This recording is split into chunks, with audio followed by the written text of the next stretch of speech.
guys, welcome to Let's Do. Exam time is near. Hope you are active with your preparation.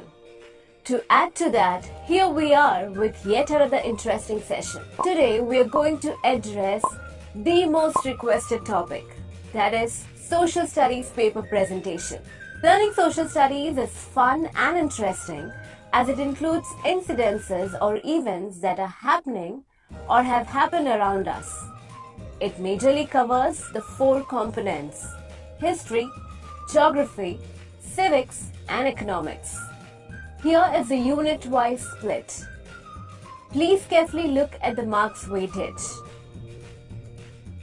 Paper presentation does play an important role as it helps in smartly organizing our subject knowledge in front of our examiner, also making it easier for them to check the paper. A neat paper, legible handwriting, and appropriate answers all blended together help showcase the best in us. Please be careful while filling all the information on the first page. Don't fill them in a hurry. Check the answer booklet and prefer drawing a very narrow margin in the right corner. It is optional though. Now, without wasting any further time, let's quickly see the general paper pattern and marking scheme. We normally get 80 marks written paper containing 27 questions. Here is the split. Now, something which bothers many of us is how much to write according to the marks. For a 1-mark question, try to be very precise and answer directly to the point. But for questions like this, don't just write only the answer, but frame it in a statement format. For analytical questions, where we are asked to analyze a particular statement, in most cases possible, try to be positive about the statement. Don't elaborate too much on a particular answer, be very specific. Now for short answers, the ones asked for 3 marks should be of this length, approximately around 10 to 15 lines. Try answering them point-wise, one after the other. Answering point-wise make a big difference, like how you can see here. Which one would you prefer? For questions which have internal options, choose to write the answer which you know better and the one that requires lesser time. Long answers could be of 18 to 20 lines approximately, that is 120 words. Try to justify the answer in the given word limit, answering them point-wise. Now, if the question says, write a note on non-cooperation movement, then include all the relevant points like what was it, when did it happen, the probable reasons why it happened, who led it, what were the outcomes.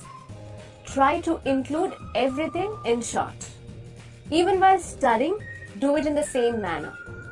Learn everything related to that possible event. Okay?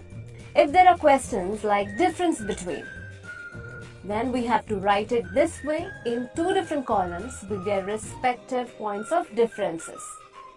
For questions that asks you to justify the given statement, then first rewrite the statement and add "this is because" and mention the respective points below. Map questions are to be carefully remembered and plotted. We'll be getting just 1 map, so write the question numbers properly, plus don't forget to mention your seat number. Okay. If the features have been already marked in the question, then you have to label the spot correctly and name the place as well. In the next set of questions, the spots won't be marked. We have to mark the spots and label them. So, you may use certain symbols to label them and give a key at this corner saying what each symbol indicates, or you may directly label them at that place. Both the methods are correct.